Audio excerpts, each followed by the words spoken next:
Selamat malam, sahabat GPIB. Kita berjumpa kembali di dalam program Night Call GPIB.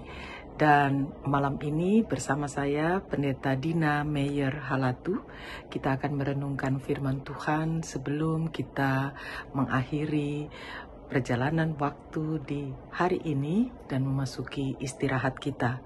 Untuk itu, mari bersama-sama kita mengawalinya dengan doa. Tuhan Bapa yang baik, yang telah bersama dengan kami melewati hari ini dan menjaga serta memelihara kami.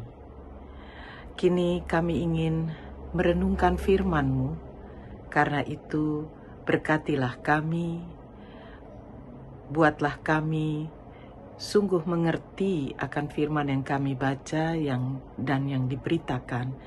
Lalu pakailah kami untuk menjadi pelaku firman-Mu dalam ketaatan dan kesetiaan. Dalam nama Yesus kami berdoa. Amin.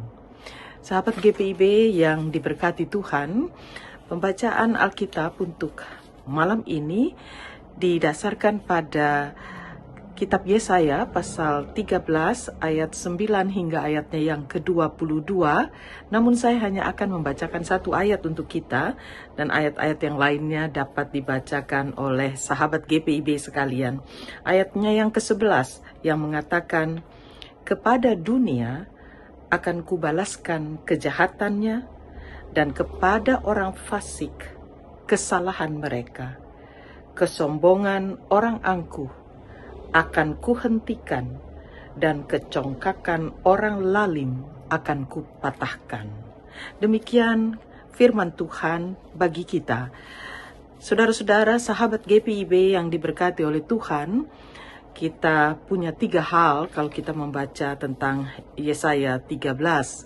Misalnya pada bagian-bagian awal ayat 1 dan seterusnya, kita melihat di situ firman ini mau memberikan penekanan kepada bagaimana Allah mengumpulkan orang-orang kudusnya dan mereka dikumpulkan untuk melawan Babilonia.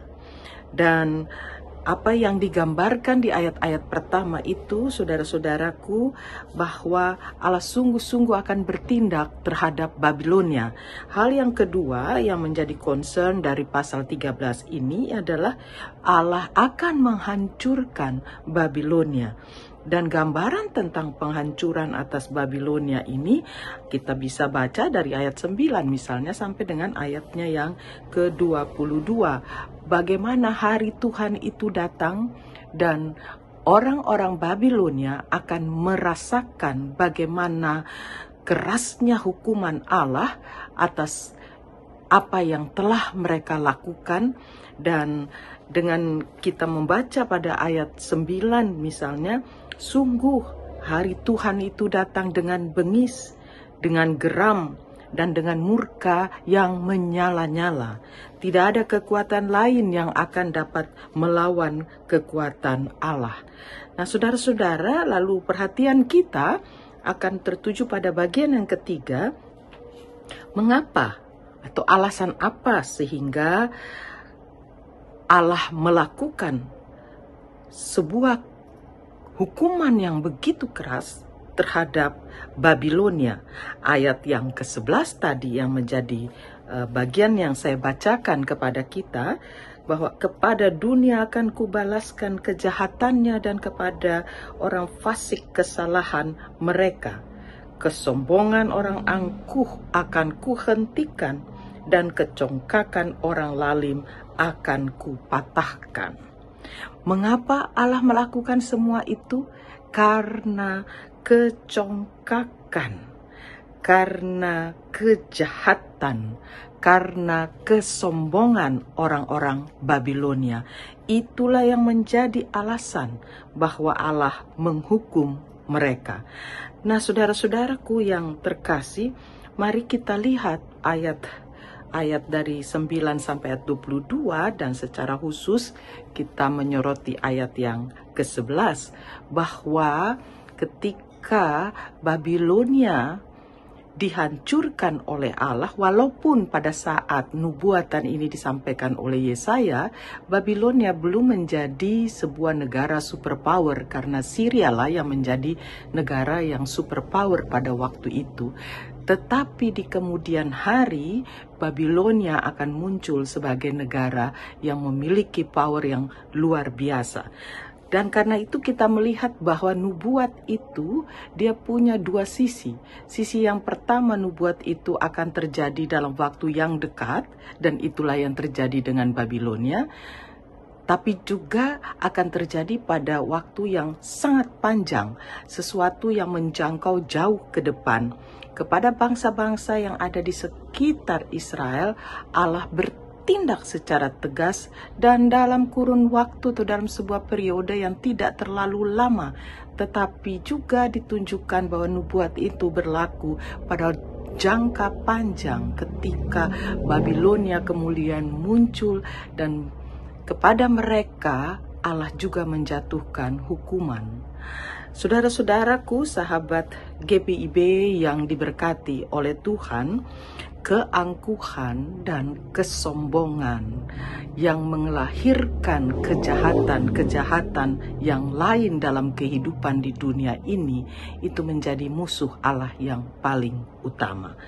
Karena itu ketika kita menjalani hari ini atau kehidupan kita dari waktu yang lalu dan juga akan dijalani pada waktu yang akan datang, maka pertanyaan bagi kita juga adalah, berapa banyak kalikah kita telah menjadi orang-orang yang bersikap angkuh, congkak, orang-orang yang tidak menjalani hidupnya bersama dengan Tuhan, tetapi lebih sering ingin menjadi orang yang lebih berkuasa, yang mengambil keputusan karena kekuatan yang dimiliki, karena kuasa yang ada padanya, kewenangan yang ada padanya, dan semua itu dilakukan melebihi dari kuasa dan kewenangan Tuhan. Berapa banyak kalikah kita hidup dengan cara yang seperti itu? Berapa banyak kalikah kita menempatkan diri kita dengan merendahkan orang lain, membuat orang lain menjadi objek dari keuntungan diri kita? Berapa banyakkah dari kita yang menempatkan diri kita untuk menyakiti orang-orang yang mengasihi kita, yang membuat mereka tidak berdaya, membuat mereka tidak mampu untuk bangkit, memiliki harkat dan martabat? Sahabat GPIB, saya kira kalau kita menguliti lapis demi lapis, kalau kita kupas bawang begitu Bapak Ibu, kita bisa melihat lapis demi lapis. Dan kalau hidup kita atau hati kita kuliti seperti itu, maka kita akan menemukan bahwa seringkali pusat sumber masalah kita terletak pada keangkuhan, kesombongan diri kita. Kita tidak mau memberikan ruang untuk orang lain lebih daripada kita. Kita tidak mau bahwa orang lain lebih bisa, lebih mampu, atau memiliki keuntungan lebih daripada kita. Keangkuhan dan kesombongan bisa juga lahir karena kita menganggap kitalah yang lebih pantas, kitalah yang lebih layak. Sahabat GPIB, firman Tuhan hari ini mau mengajarkan kepada kita bahwa kalau Allah punya alasan untuk menunjukkan kekuatannya, mengambil tindakan kepada bangsa-bangsa lain, sesungguhnya Allah hendak juga mengajarkan kepada umatnya bahwa dialah Allah yang berkuasa atas segala sesuatu. Dia lebih kuat dari segala kekuatan yang ada di dunia, dan karena itu hanya Allah lah yang dapat diandalkan dalam hidup ini. Kita tidak boleh mengandalkan manusia, kita juga tidak boleh mengandalkan kekuatan diri kita. Hanya Allah, dan Allah mau mengatakan kepada umatnya bahwa tidak ada kekuatan apapun yang dapat melawan Allah. Maka umatnya belajar untuk bergantung sepenuhnya kepada Allah. Kita belajar untuk bergantung sepenuhnya juga kepada Allah. Tidak ada kekuatan apapun yang dapat kita andalkan selain daripada kekuatan Allah. Dan pelajaran yang kedua adalah bahwa ketika kita tahu Allah kita itu Allah yang luar biasa, Allah yang mengatasi segala sesuatu, maka belajarlah untuk berjalan bersama di dalam iman kepada Dia. Belajarlah untuk berjalan dengan berpegang kepada firman-Nya. Kita belajar untuk hidup lebih bergantung kepada firman Tuhan. Saudara-saudara, kita hidup dalam dunia di mana kita berada dalam situasi keangkuhan, ego diri yang luar biasa lebih menguasai manusia daripada kekuatan Tuhan. Dan terkadang hal-hal itu membuat kita takut bukan kepada Tuhan, tapi kepada mereka yang punya kekuatan, yang memiliki keangkuhan-keangkuhan itu. Kita lebih takut pada mereka daripada kepada Tuhan. Maka mari dengan membaca firman Tuhan, sebelum kita memasuki istirahat kita ini, apakah kita mau terus melanjutkan hidup kita dengan berpegang pada firman-Nya? Apakah kita mau melanjutkan perjalanan hidup kita dengan hanya takut pada Tuhan? Dan kita punya keyakinan bahwa Tuhan berjalan dengan setiap orang yang mau rendah hati, yang mau bergantung sepenuhnya kepada Allah. Mari beristirahat, dan kiranya kita mau terus untuk memeriksa diri dan berkata, Tuhan ampuni kami, pulihkan kami, dan layakkan kami lagi untuk berjalan bersama dengan Engkau. Tuhan memberkati saudara dengan firman-Nya. Amin.